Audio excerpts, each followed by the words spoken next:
Hello and welcome সবাইকে আমাদের channel ভূতের অদ্ভুতটাতে আবারও তোমাদের অনেক অনেক ওয়েলকাম। আজকে আমি আবারও চলে এসেছি একটি ভূতের গল্প নিয়ে। তোমাদের আজকে শোনাবো গজেন্দ্র কুমার মিত্রের লেখা একটি ভূতের গল্প। গজেন্দ্র কুমার মিত্র 1908 সালের 11ই নভেম্বর জন্মগ্রহণ করেন। তিনি একজন বহুমুখী লেখক ছিলেন। তিনি অনেক উপন্যাস, ছোট গল্প, নাটক, প্রবন্ধ ও কবিতা লিখেছেন। তিনি কয়েকটি ইংরেজি উপন্যাসও বাংলায় অনুবাদ করেছেন, যেমন ডিকেন্সের এ টেল অফ টু সিটিজ। বাংলা সাহিত্যের প্রতি তার অকৃত্রিম ভালোবাসা এবং উদ্বেগ তাকে বিখ্যাত মিত্র এবং ঘোষ প্রকাশকদের সহ প্রতিষ্ঠা করতে অনুপ্রাণিত করেছিল। গজেন্দ্র কুমার মিত্রের বিখ্যাত কয়েকটি উপন্যাস হল কান্তপ্রেম, পঞ্চজন্য, রায় জাগো রায় জাগো, কলকাতার কাছেই, পৌষ ফাল্গুনের পালা, উপকণ্ঠে, বহিকন্যা, রাত্রি তপস্যা, পাষাণের ক্ষুধা প্রভৃতি। আজকে আমি তোমাদের শোনাবো গজেন্দ্র কুমার মিত্রের লেখা এক রাত্রির অতিথি গল্পটি। তাহলে শুরু করছি আজকের গল্প, এক রাত্রির অতিথি।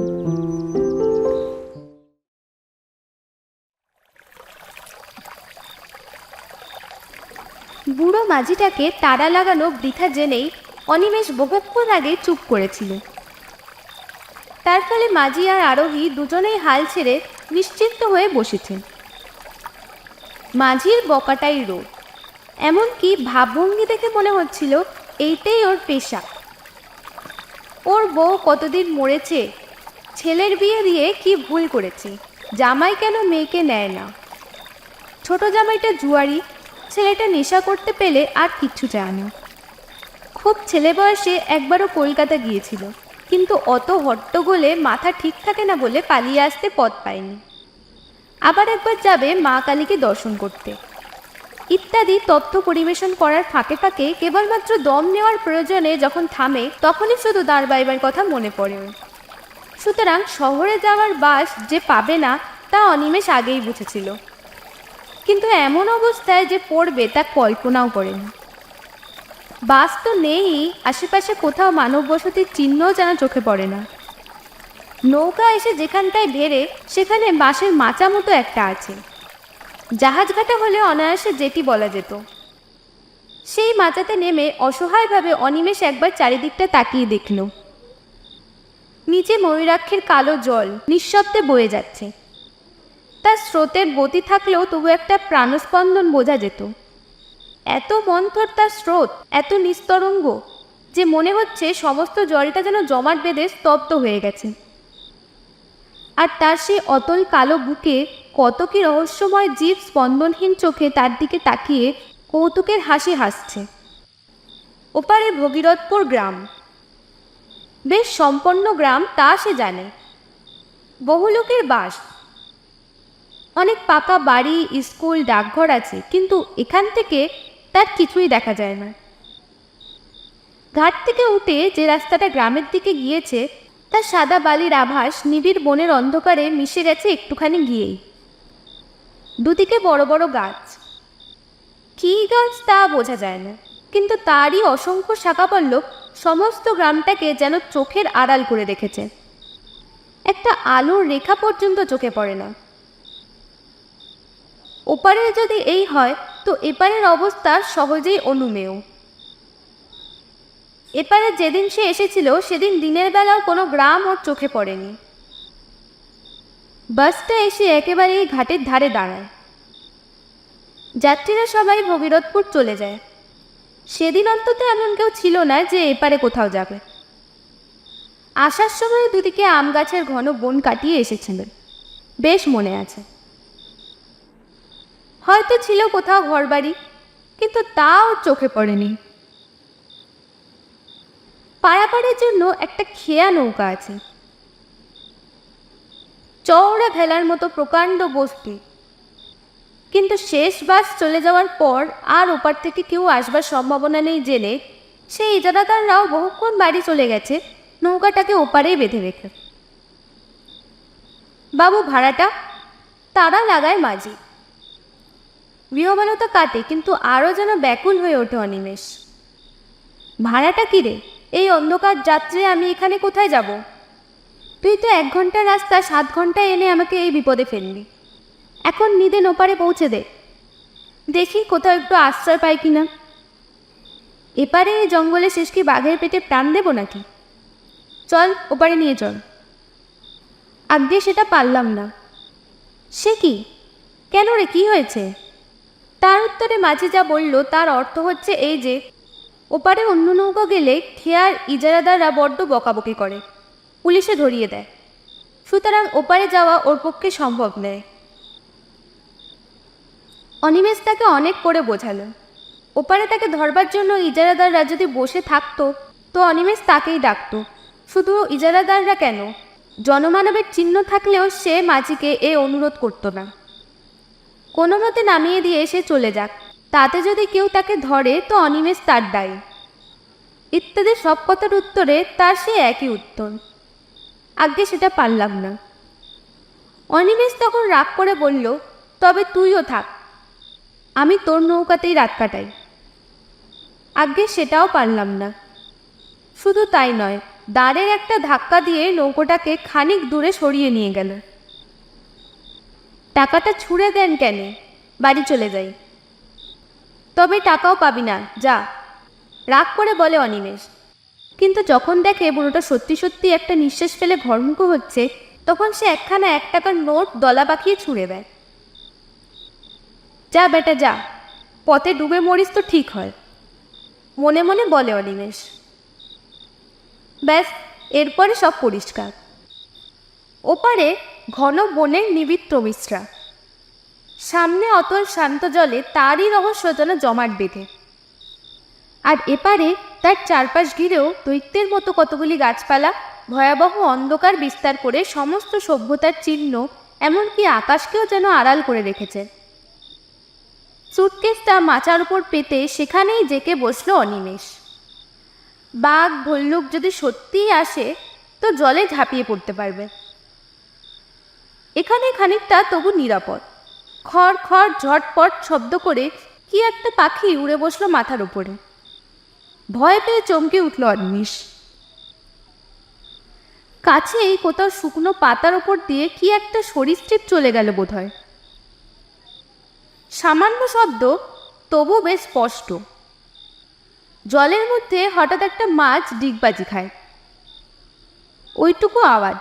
কিন্তু অনিমেষের মনে হলো যেন বন্দুকের শব্দ উঠল কোথায়। বিশ্রী লাগছে। নক্ষত্রের আলোতে যতদূর দৃষ্টি চলে, বহুক্ষণ ধরে ধরে হাত ঘড়িটা দেখল। মাত্র রাত 9টা। কলকাতায় সবে সন্ধ্যা, কিন্তু এখানে মনে হচ্ছে নিশুতি রাত। এখনো দীর্ঘ সময় তাকে এখানে অপেক্ষা করতে হবে। কখন ভোর হবে, তারপর কখন ইজারাদারদের ঘুম ভাঙবে, তবে সে একটু লোকালয়ের মুখ দেখতে পাবে। বাস একটা আসে এখানে সকাল 8টা নাগাদ। সন্ধ্যাতে যেটা এসেছে সেটা কাছাকাছি কোনো গ্রামে থাকে। 7টা নাগাদ এখানে এসে দাঁড়ায়, অর্থাৎ প্রায় 12 ঘন্টা এখনই। আচ্ছা, হাঁটলে কেমন হয়? বাসের রাস্তাটা ধরে হাঁটতে থাকলে কি আর গ্রাম একটা পাওয়া যায় না কাছাকাছির মধ্যে? কিন্তু সেখানে যদি তাকে আশ্রয় দিতে কেউ না চায়, ডাকাত বলে মনে করে, তাছাড়া দুদিকে যা ঘন ঘন বন, যদি বাঘ আসে। মুর্শিদাবাদ জেলায় এসব অঞ্চলে প্রায়ই বাঘ বেরোয়। দরকার নেই, 10-11 ঘন্টা সময় এরকম করেই কেটে যাবে। ও মশাই, শুনছেন? বাস মিস করেছেন বুঝি? কোথাও আশ্রয় পাননি? অস্ফুট একটা শব্দ করে চমকে ওঠে অনিমেষ। বরং আটকে ওঠে বলাই ঠিক। কখন নিঃশব্দে কে পেছনে এসে দাঁড়িয়েছে, কই একটুও তো টের পায়নি। সামান্য কুটো নড়ার শব্দের দিকেও তো সে কান পেতেছিল।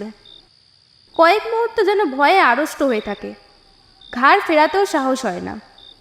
কথাগুলো যে বলেছে সে একেবারে ওর পিছনে এসেই দাঁড়িয়েছে, অত্যন্ত দ্রুত, যেন একটা কথা শেষ হওয়ার আগেই আর একটা কথা শুরু হয়ে গেছে। এইভাবে পরপর 3টি প্রশ্ন করে আগন্তুকটি চুপ করে দাঁড়িয়ে নিঃশ্বাস ফেলছে। অবশেষে প্রায় মরিয়া হয়ে অনিমেষ ফিরে তাকায়। রোগা কালো গোছের একটা মানুষ, খুব বেটে নয়, তাই বলে ঢ্যাঙাও বলা চলে না। উস্কো খুস্কো একমাথা চুল ও ঘন গোঁফদাড়ি। ঘন দাড়ি কিন্তু আবক্ষ বিস্তৃত নয়, মধ্যে মধ্যে কামানো বা ছাটা হয় এমনি দাড়ি, খোঁজা খোঁজা। একখানা খাটো আধময়লা কাপড় পরনে, পোঁচার খুঁট গায়ে জড়ানো। মোটা ভুরুর আড়ালে কোটরগত চক্ষুর তীক্ষ্ণ দৃষ্টি নিঃশব্দে শুধুমাত্র চাউনির দ্বারাই যেন অনিমেষের সমস্ত ইতিহাস পূর্বাপার আয়ত্ত করবার চেষ্টা করছে। বলছিলাম যে আপনি বোধহয় কোথাও আশ্রয় পাচ্ছেন না, তাহলে বরং চলুন না হয় আমার কুটিরে, কোনো মতে রাতটা কাটিয়ে দেবেন। হায় রে, আগুন ফলম্বিত কুন্তলা, বনমালা সবিতা, কপালকুণ্ডলারা শুধু উপন্যাসেই দেখা যায়। যাকগে, নবকুমারের অদৃষ্ট তার নয় তা তো বোঝাই যাচ্ছে। তাই বলে কি ওর চেয়ে ভদ্র চেহারার কেউ জুটতে নেই? এ লোকটাকে দেখে যেন পাগল বলে মনে হয়। শেষ পর্যন্ত এর আশ্রয় গিয়ে কি আরো বিপদে পড়বে? কি বলেন, যাবেন নাকি?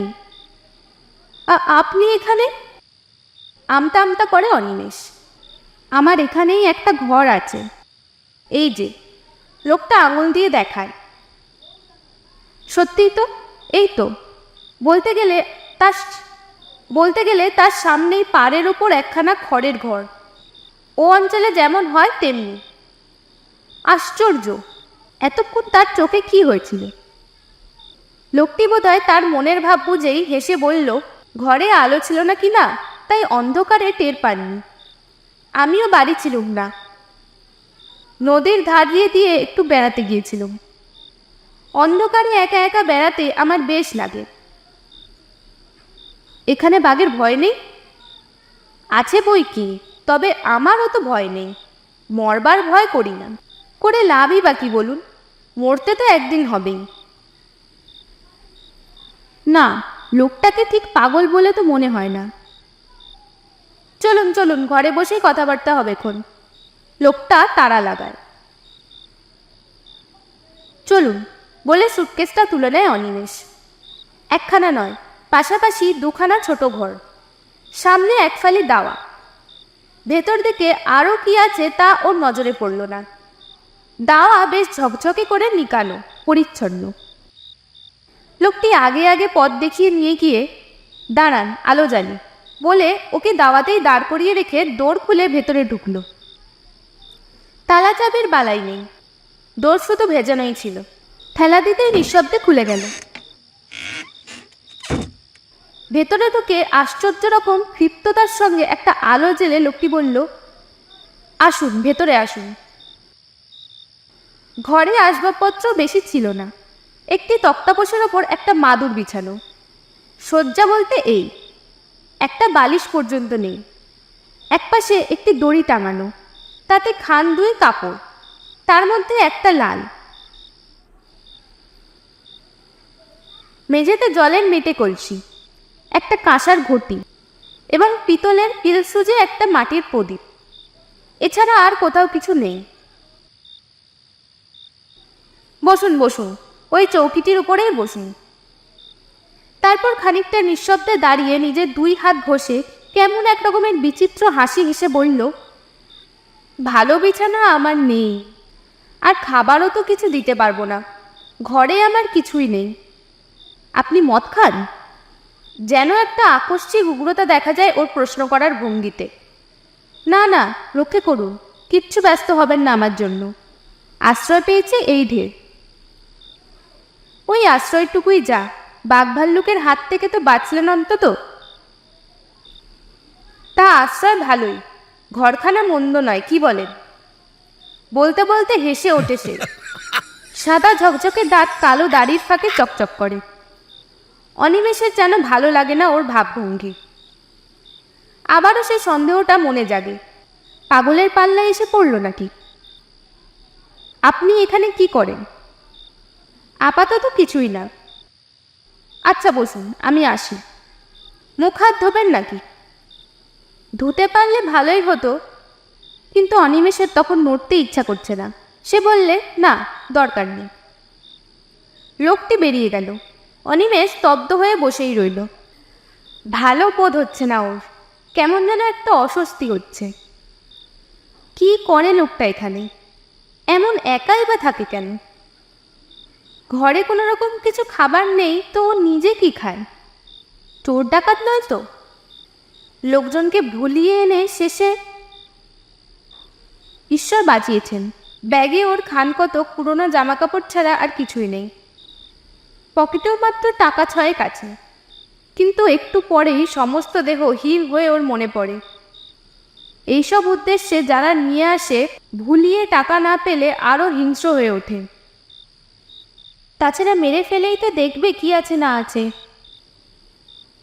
ওদের দেশে একবার খুব ডাকাতের উপদ্রব হয়েছিল।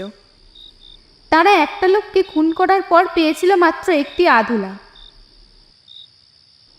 কখন গৃহস্বামী আবার নিঃশব্দে ওর কাছে এসে দাঁড়িয়েছে। অনিমেষ টেরও পায়নি, যদিও খোলা দরজাটার দিকে চেয়েই বসেছিল সে। আশ্চর্য! লোকটি বলল, এখনই শুয়ে পড়বেন নাকি? যদি ঘুম পেয়ে থাকে তো স্বতন্ত্র কথা, নইলে একটু বসি। কতদিন লোকের সঙ্গে কথা কইতে পাইনি। বলেন তো দুটো কথা কয়ে বাঁচি। এখানে তেমন লোকজন তো নেই, আসেও না কেউ। অনিমেষ আবারও পূর্ব প্রশ্নের জের টানল, তা এমন জায়গায় আপনি থাকেনই বা কেন? সেই হাসি গৃহস্বামীর মুখে। দাড়ির ফাঁকে শুভ্র দন্তের সেই বিজলি প্রকাশ। ভয় নেই, আমি চোর ডাকাতও নই, পাগলও নই। ঘরে কিছু নেই মানে আমার কিছুর দরকার নেই, থাকারও দরকার হয় না আমার। কেন জানেন? তারপর যেন কতকটা অসংলগ্নভাবেই বলে ওঠে, আমি সাধক, তান্ত্রিক, সন্ন্যাসী। সন্ন্যাসী? অবিশ্বাসের দৃষ্টিতে তাকায় অনিমেষ। অপ্রতিভ হয়ে লোকটি বলে, না, সন্ন্যাসী মানে ঠিক অভিষিক্ত সন্ন্যাসী নই, তবে সাধক বটে। উবু হয়ে ঘরের মেঝেতেই বসল লোকটা। কিছুক্ষণ মৌনভাবে থেকে বললে, তাহলে আপনাকে বলেই ফেলি সেটা। কাউকে কখনো বলিনি, বলবার সুযোগও পাইনি বিশেষ। এই অঞ্চলেরই লোক আমি, বুঝলেন। ছেলেবেলা থেকে নানা বইতে তান্ত্রিক সন্ন্যাসীদের অদ্ভুত সব ক্ষমতার কথা পড়ে ওইদিকে মনটা ঝোঁকে। মনে হতো আমিও ওইসব সাধনা করে সিদ্ধ হব, তারপর প্রাণ ভরে পৃথিবীর সব ঐশ্বর্য ভোগ করব। আর আমাকে পায় কে?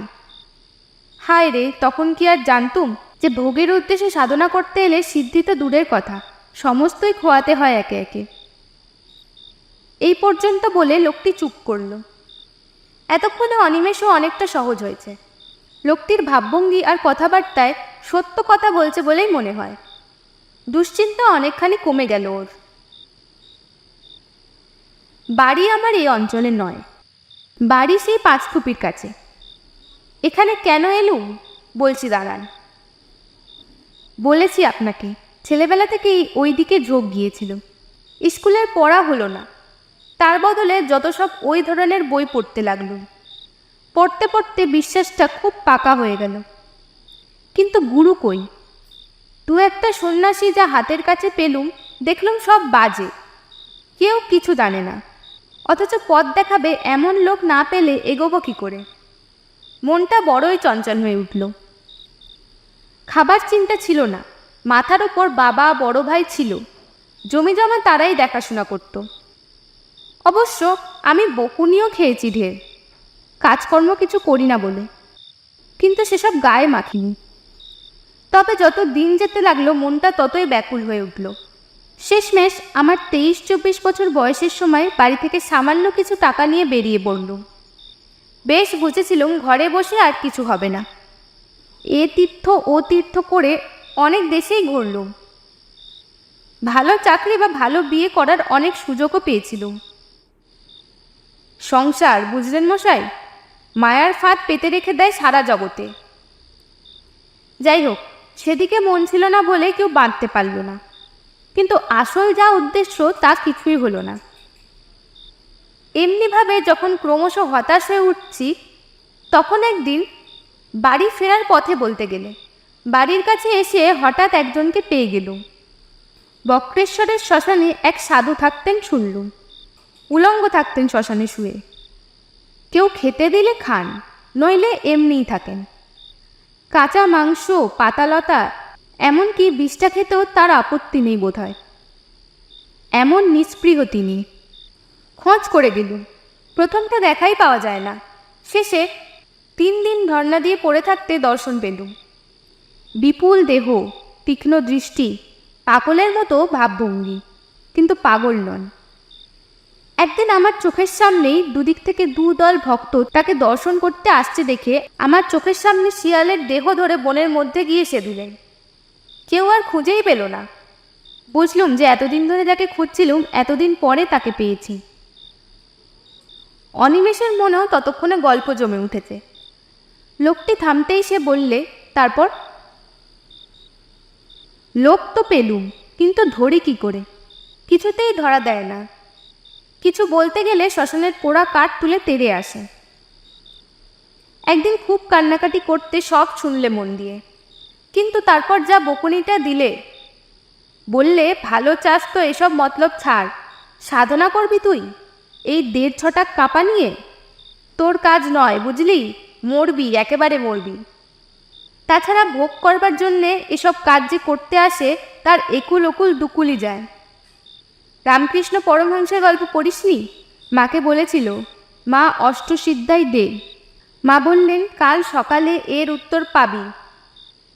পরের দিন সকালে দোর খুলতেই নজরে পড়ল একটি মেয়ে ছেলে ওই দিকে ফিরে শৌচ করতে বসেছে। পরমহংস অপ্রস্তুত হয়ে ঘরে ফিরে ভাগ্নেকে এই মারে তো ওই মারে।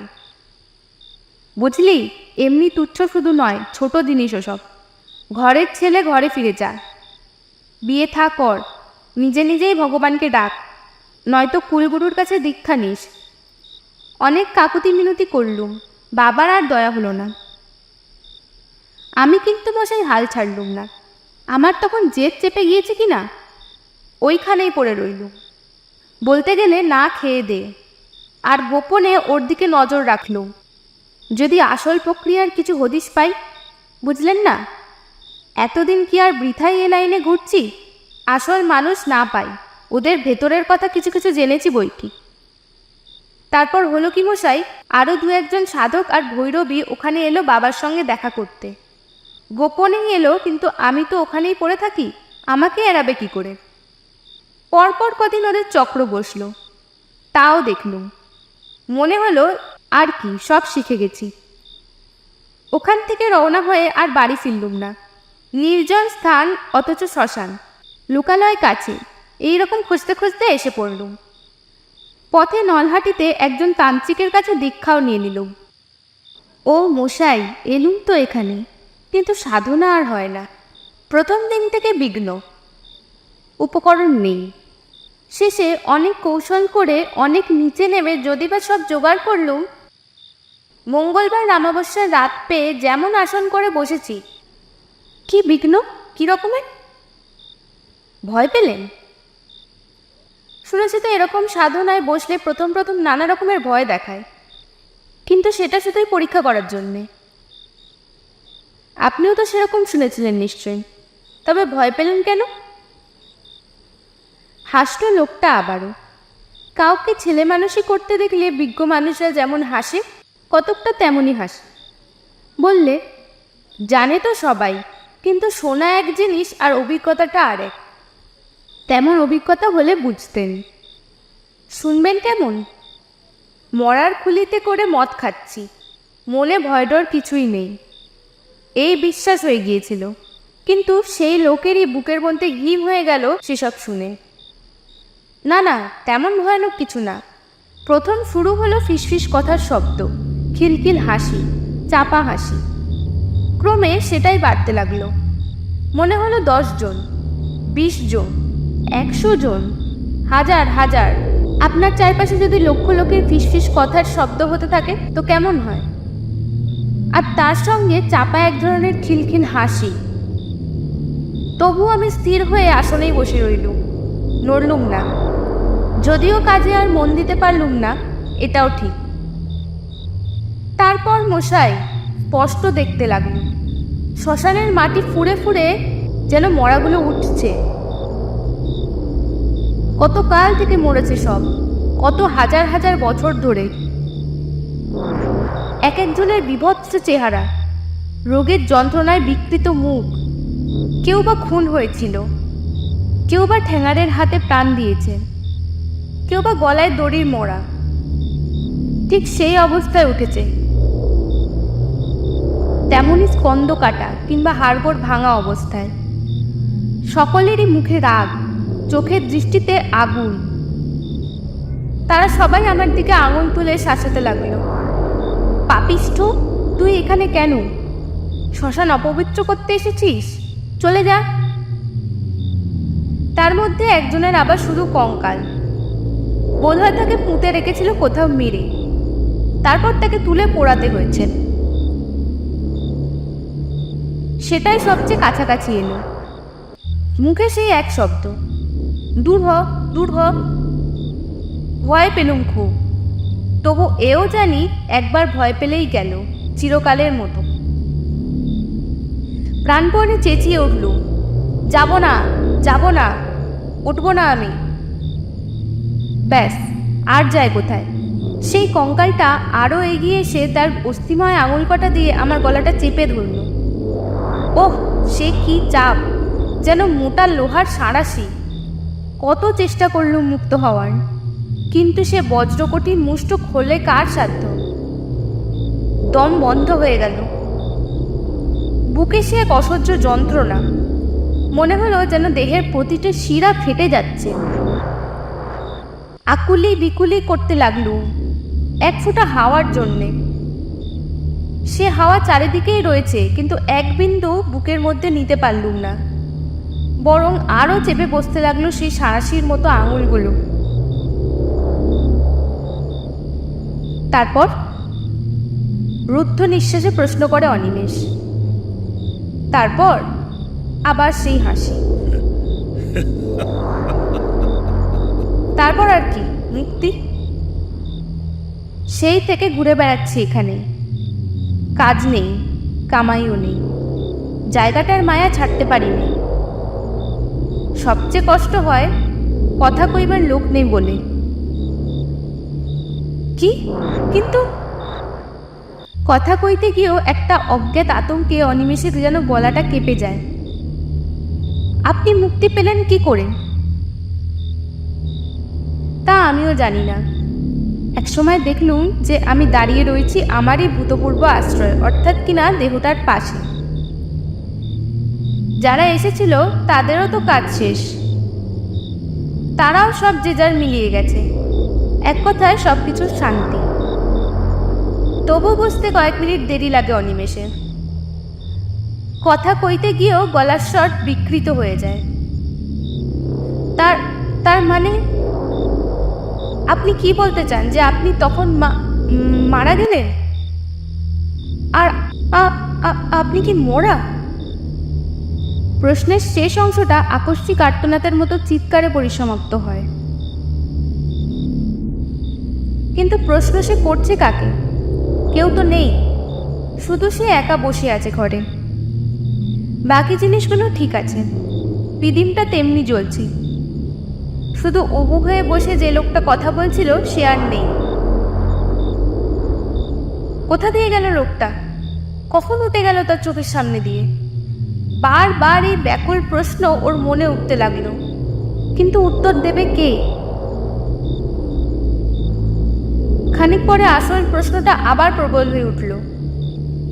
তাহলে কি লোকটা যা বলে গেল তাই সত্যি? ও লোকটা মানুষ নয়, অশরীরী, বিদেহী আত্মা। খাবার কিছু লাগে না ওর, বলেছিল বটে, মরবার ভয় নেই। গায়ে কাঁটা দিয়ে ওঠে অনিমেষে। কিন্তু সে শিক্ষিত ছেলে, বিজ্ঞান পড়া ছেলে। এসব মিথ্যা কল্পনা, আত্মসম্মোহন বলেই জানে। সে বিশ্বাস করবে না এই কথা যে বিংশ শতাব্দীর মধ্যভাগে বসে সে ভূত দেখছে।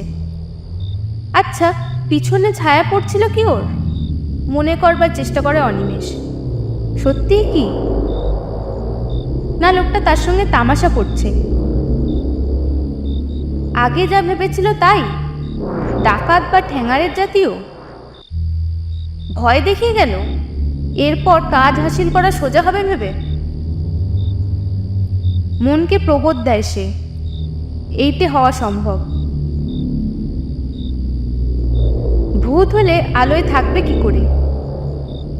বদমাইশ আরও বেশি ভয় দেখাবার জন্য ম্যাজিকওয়ালাদের মতো চোখের নিমেষে সরে গেছে।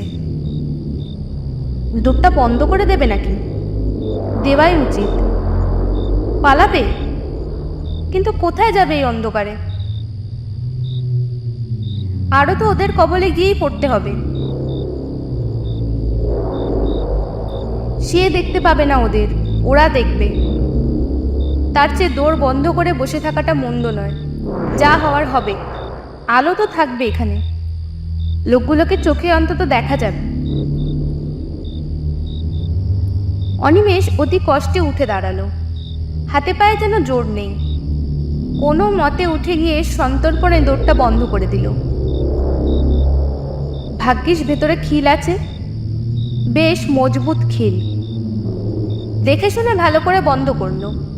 যাক, নিশ্চিন্ত। কিন্তু এ কি, হঠাৎ আলো নিভে গেল যে, মুহূর্তের মধ্যে কোনো রকম নোটিশ না দিয়েই।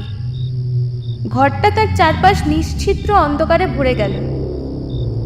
তেল ছিল না, কিন্তু তাহলে তো একটু একটু করে ম্লান হয়ে আসবে। তবে ভয়ে ওর গাটা হিম হয়ে গেল। তবে কি ঘরের মধ্যে কেউ ছিল? এখন ফু দিয়ে নিভিয়ে দিল। সে লোকটাই কি? হয়তো তক্তপোষের নিচে ঢুকে গিয়েছিল তখন, সেইখানেই লুকিয়েছিল, তাই সে ওর চলে যাওয়াটা লক্ষ্য করেনি। নিশ্চয়ই তাই। কি সর্বনাশ! এ যে হিতে বিপরীত হলো।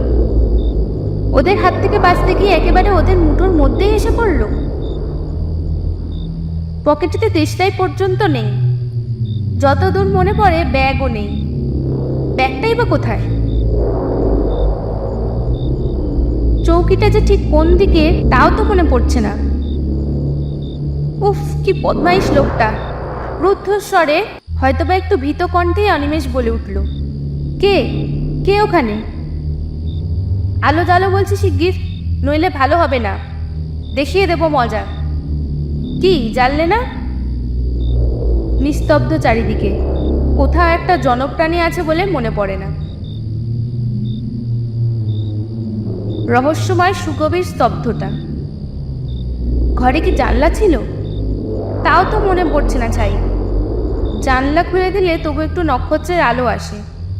অনেকক্ষণ চুপ করে দাঁড়িয়ে থেকেও জানলাটা কোন দিকে মনে পড়ল না। আচ্ছা, একটু এগিয়ে গেলেই তো দেওয়াল, হাতড়ে দেখতে দোষ কি? পরক্ষণেই মনে পড়ল, আরে আচ্ছা বোকা তো সে, দৌড়টাই তো রয়েছে, খুলে বেরিয়ে পড়লেই তো হয়। ঘরের অন্ধকারের চেয়ে বরং বাইরের অন্ধকার ভালো, তারার আলো আছে। ব্যাগটা থাকবে, প্রাণ তো বাঁচুক। যেদিকে দৌড় দিয়েছে এইমাত্র সেদিকেই হাত বাড়ানো। কই সে দরজা? অথচ ও তো সবে বন্ধ করে এপাশে ফিরেছে, আর আলো নিভেছে। তবে কি ও দিক ভুল করেছে? এদিকে দরজাটা ছিল না। আন্দাজে আন্দাজে এগিয়ে যায় সে। এইটুকু তো ঘর, দেওয়াল হাতড়ে হাতড়ে ঘুরলেই দরজা পাবে। শুধু ভয় হচ্ছে ও লোকটা না এই সুযোগে পেছন থেকে মেরে বসে। কিন্তু উপায়ই বা কি? মরিয়া হয়েই এগোয় অনিমেষ। এক পা করে যতটা সম্ভব নিঃশব্দে এগোয়। 1, 2, এ কি, এ যে 20 পা হয়ে গেল। ঘরটা যতদূর আন্দাজ হয় 10-12 ফুটের বেশি হবে না লম্বায়। নেহাতেই ছোট্ট ঘর, অথচ 20 পা মানে অন্তত 15 ফুট। আরো 2 পা, আরো 10, আরো 20। এ কি, সে মাঠে চলছে নাকি? 40 পা চলার মতো তো ঘর নয়, কোনাকুনি হাঁটছে। কিন্তু তাতেই বা এতদূর হবে কেমন করে? তবু আরো কয়েক পা যায় সে। হয়তো চলতে চলতে কখন গতি বেঁকে গিয়েছে। সোজা হয়ে হাঁটে আরো খানিকটা। না, তবু দেওয়াল নেই। রহস্যময় অন্ধকার, অনন্ত শূন্যতা। বাইরে মুক্ত শূন্যতা নয়, চার দেওয়াল চাপা, তবু তা অনন্ত।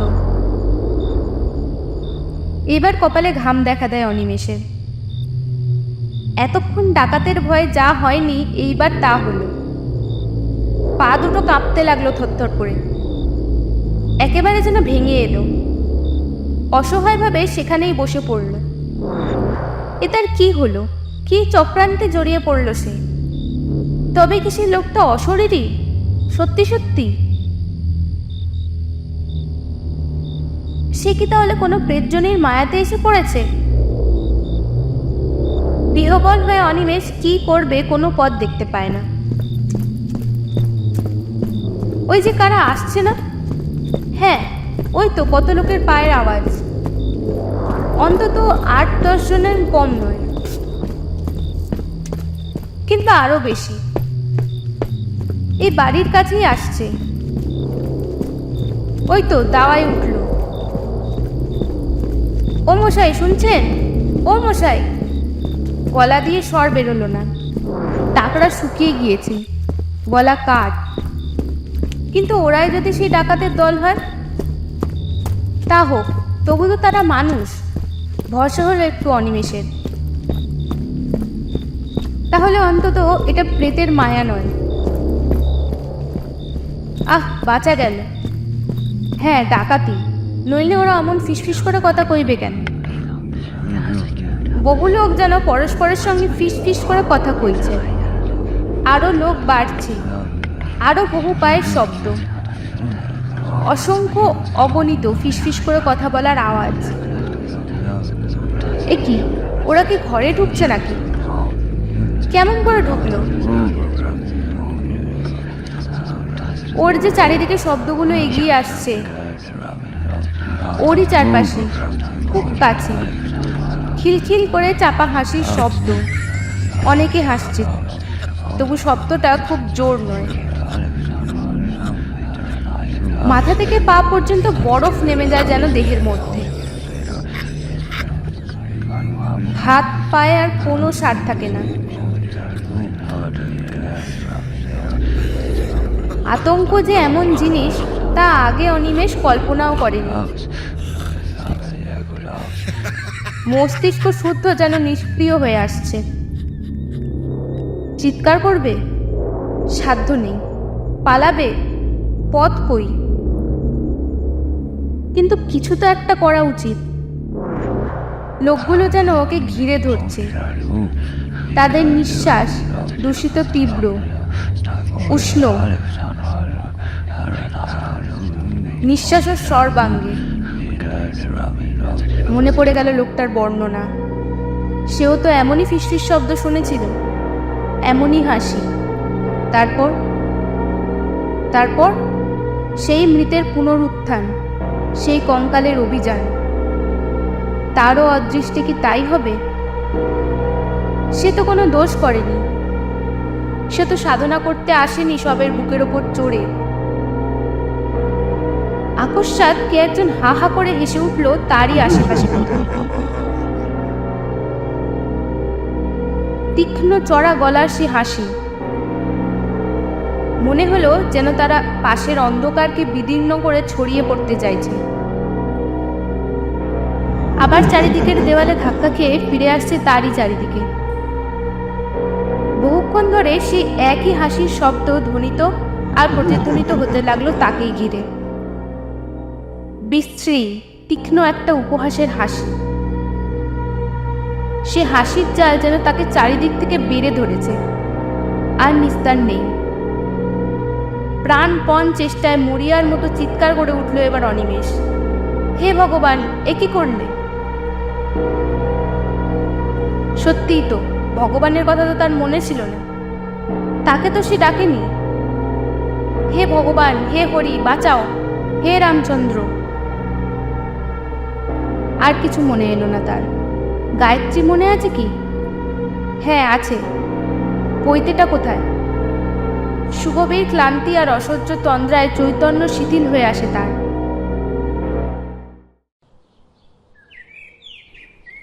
ঘুম যখন ভাঙল অনিমেষের, তখনও সকাল হয়নি, কিন্তু ফর্সা হয়েছে। খানিকটা সময় লাগলো তার সবটা মনে করতে। তারপর ধর্মড়িয়ে উঠে বসে ভালো করে চেয়ে দেখল যে সে বাস দাঁড়াবারই ফাঁকা জায়গাটায় পড়ে ঘুমিয়েছে কখন। সুটকেসটা খানিকটা দূরে একটা গাছতলায় পড়ে আছে। আরে সে ঘরটা কোথায় গেল? যতদূর দৃষ্টি যায় কোথাও কোনো ঘরের চিহ্নমাত্রও তো নেই। সে কি বাস থেকে নেমে সেখানেই ঘুমিয়ে পড়েছিল? তাই হবে হয়তো। হয়তো সবটাই ওর স্বপ্ন। সে উঠে নদীতে গেল মুখ হাত ধুতে।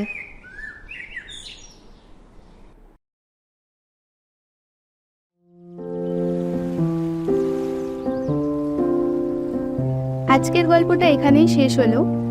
পরের দিন আবার ফিরে আসবো নতুন একটা গল্প নিয়ে।